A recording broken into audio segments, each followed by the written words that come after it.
जय सिया राम, जय बजरंगबली। क्या अप्सरा थी हनुमान जी की माता?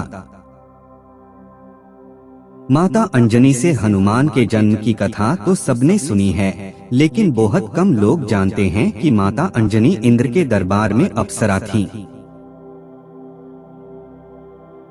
एक पौराणिक कथा के अनुसार माता अंजनी पूर्व जन्म में देवराज इंद्र के दरबार में अप्सरा थी, जिनका की नाम पुंजकस्थला था।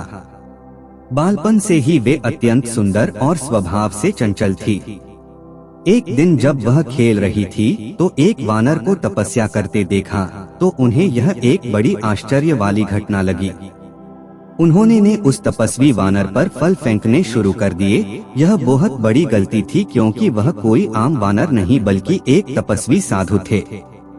जब उनकी तपस्या भंग हो गई तो साधु ने क्रोधित होकर उन्होंने श्राप दे दिया कि जब भी तुझे किसी से प्रेम होगा तो तू वानर बन जाएगी।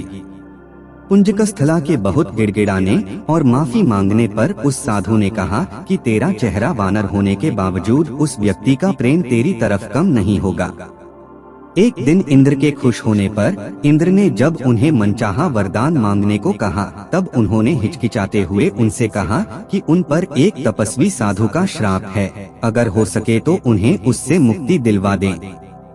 तब इंद्र देव ने उन्हें कहा कि इस श्राप से मुक्ति पाने के लिए धरती पर जाकर वास करना होगा, जहां वह अपने पति से मिलेंगी।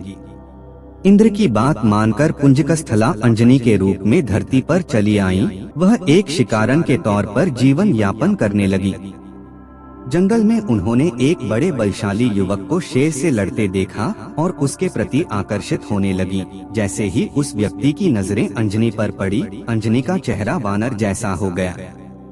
अंजनी जोर जोर से रोने लगी। जब वह युवक उनके पास आया और उनकी पीड़ा का कारण पूछा तो अंजनी ने अपना चेहरा छिपाते हुए उसे बताया कि वह बदसूरत हो गई है। अंजनी ने उस बलशाली युवक को दूर से देखा था, लेकिन जब उसने उस व्यक्ति को अपने समीप देखा तो पाया कि उसका चेहरा भी वानर जैसा था। अपना परिचय बताते हुए उस व्यक्ति ने कहा कि वह कोई और नहीं वानर राज केसरी हैं, जो जब चाहे इंसानी रूप में आ सकते हैं। अंजनी का वानर जैसा चेहरा उन दोनों को प्रेम करने से नहीं रोक सका और जंगल में केसरी और अंजनी ने विवाह कर लिया। केसरी और अंजनी ने विवाह तो कर लिया, पर संतान सुख से वंचित थे।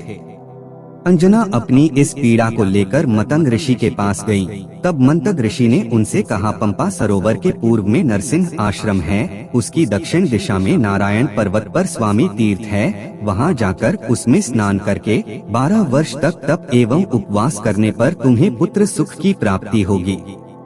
अंजनी ने मतंग ऋषि एवं अपने पति केसरी से आज्ञा लेकर तप किया था। 12 वर्ष तक केवल वायु पर ही जीवित रही। एक बार अंजनी ने शुचि स्नान करके सुंदर वस्त्राभूषण धारण किए।